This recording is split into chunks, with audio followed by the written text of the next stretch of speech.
والشمس وضحاها والقمر إذا تلاها والنهار إذا جلاها والليل إذا يغشاها والسماء وما بناها والأرض وما طحاها ونفس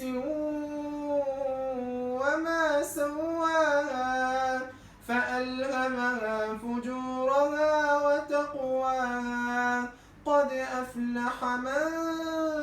زكاها وقد خاب من دساها كذبت ثمود بطغواها إذ انبعث أشقاها فقال لهم رسول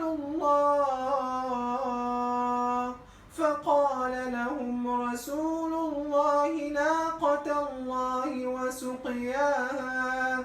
فكذبوه فعقروها فدمدم عليهم ربهم بذنبهم